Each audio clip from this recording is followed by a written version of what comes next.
الحمدللہ وکفا وسلام علی المرسلین والحمدللہ رب العالمین، اما بعد فاعوذ باللہ من الشیطان الرجیم، بسم اللہ الرحمن الرحیم۔ رب اشرح لی صدری ویسر لی امری واحلل عقدۃ من لسانی یفقہوا قولی۔ میرے دوستو، عظمت قرآن کے لیکچر نمبر 2 کے ساتھ حاضر خدمت ہیں۔ نبوت کی صداقت کو ثابت کرنے کے لیے خرق عدد واقعات کو معجزہ کہا جاتا ہے۔ نبی اکرم صلی اللہ علیہ وآلہ وسلم نے فرمایا کہ ہر نبی کو اللہ تعالیٰ نے نبوت کی صداقت کے لیے معجزہ جو ہے وہ عطا کیا ہے، اور مجھے یہ معجزاتی کلام عطا کیا گیا ہے، اور یہ کتاب جو ہے یہ قیامت تک معجزہ رہے گی۔ تو نبوت کی صداقت کو ثابت کرنے کے لیے خرق عادت واقعات جو ہوتے ہیں ان کو معجزہ کہا جاتا ہے۔ جیسے موسیٰ علیہ السلام کے عصا کا ایک بڑا اژدہا بن کے چھوٹے سانپوں کو فرعون کے دربار میں نگلنا، عیسیٰ علیہ السلام کا اللہ تعالیٰ کے حکم سے مردوں کو زندہ کرنا، اور نبی اکرم صلی اللہ علیہ وآلہ وسلم کا چاند کو 2 ٹکڑے کرنا۔ قرآن کریم ایک معجزاتی کتاب ہے۔ 1400 سال گزرنے کے بعد بھی اس کے عجائبات میں کوئی کمی نہیں ہوئی ہے۔ موسیٰ علیہ السلام کا معجزہ ان کی ذات کے ساتھ منسوب تھا۔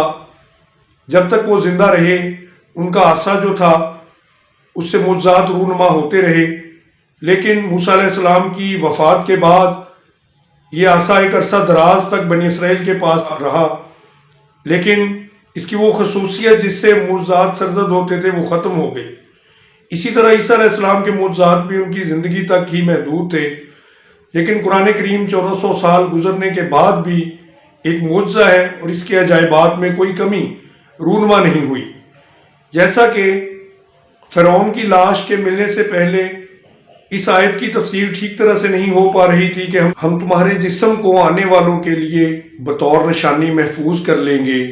قرآن کریم ایک ایسی کتاب ہے جس میں ہم سے پہلے لوگوں کے واقعات بھی ہیں اور ہم سے بعد میں آنے والے لوگوں کے بھی ہوں گے، تو ضرورت اس امر کی ہے کہ قرآن کریم کو صحیح معنوں میں سمجھ کے اس پر عمل کیا جائے۔ قرآن کریم میں ارشاد ہے، اِنَّا نَحْنُ نَزَّلْنَا الذِّكْرَ وَإِنَّا لَهُ لَحَافِظُونَ۔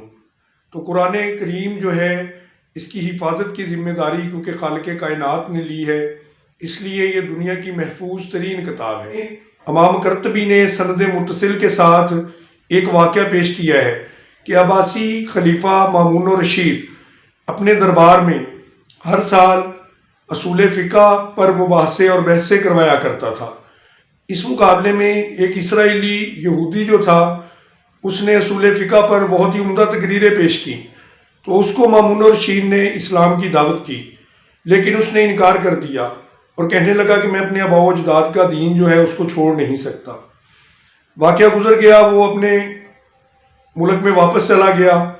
اگلے سال جب دوبارہ اصول فقہ پر بحث و مباحثے کروائے گئے تو وہ یہودی جو تھا وہ مسلمان ہو چکا تھا، اور اس نے فقہ اسلامی پر ایک بڑی فصاحت و بلاغت والی تقریر کی۔ جب مباحثہ ختم ہوا تو مامون الرشید نے اس کو اپنے پاس بلایا اور کہا، تم وہی نہیں ہو جس کو میں نے پچھلے سال کہا تھا کہ اسلام قبول کر لو، تمہارے ساتھ بہترین سلوک کیا جائے گا، لیکن تم نے اسلام قبول نہیں کیا تھا، لیکن اب میں دیکھ رہا ہوں کہ تم مسلمان ہو چکے ہو، اس کی وجہ کیا ہے؟ تو وہ یہودی کہنے لگا کہ میں ایک کتابت کرنے والا ہوں، میرا رسم الخط اچھا ہے، میں کتابیں لکھ کے اچھے داموں میں فروخت کر لیتا تھا بازار میں لے جا کے۔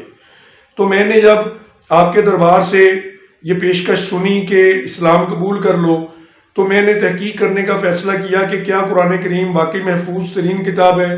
تو میں نے سب سے پہلے یہودیوں کی تورات کے چند نسخے جو تھے ان کو لکھا، ان میں اپنی مرضی سے کچھ اضافہ کر دیا، کچھ چیزیں نکال دیں، پھر اس کو لے کے یہودیوں کے پاس پہنچ گیا۔ وہاں پہ میں نے بازار کے اندر جا کے اس کو فروخت کیا تو یہودیوں میں مجھے بڑی پذیرائی ملی اور لوگوں نے ہاتھوں ہاتھ ان نسخوں کو خرید لیا۔ پھر اس کے بعد میں نے انجیل کے ساتھ بھی ایسے ہی کیا، میں نے اپنی مرضی سے کچھ نسخوں کے اندر حذف کر دیا اور کچھ اس میں نے اپنی مرضی سے داخل کر دیا۔ جب اس کو عیسائیوں میں لے جا کر فروخت کیا تو اس میں بھی مجھے پذیرائی ملی اور ان نسخوں کو لوگوں نے ہاتھوں ہاتھ خرید لیا۔ پھر میں نے قرآن کریم کے ساتھ بھی یہی کرنے کا سوچا، میں نے قرآن کریم کے نسخے کے اندر کچھ چیزیں اپنی مرضی سے داخل کر دی اور کچھ چیزیں نکال دیں۔ اس کے بعد جب بازار میں لے کے گیا تو وہ مسلمان جس کے پاس میں نے یہ کتابیں فروخت کرنی تھی اس نے کہا کہ رک جاؤ میں پہلے اس کو دیکھ لوں۔ اس نے اس کے اوراق جو تھے ان کو پلٹ کے دیکھا اور کچھ کمی بیشی محسوس کی، اور اس کے بعد اس نے مجھ سے کہا کہ یہ نسخے میں نہیں رکھ سکتا، تم واپس لے جاؤ۔ تو مجھے یقین ہو گیا کہ بلا شبہ قرآن کریم ہی ایک محفوظ ترین کتاب ہے، اس لیے میں نے اسلام قبول کر لیا۔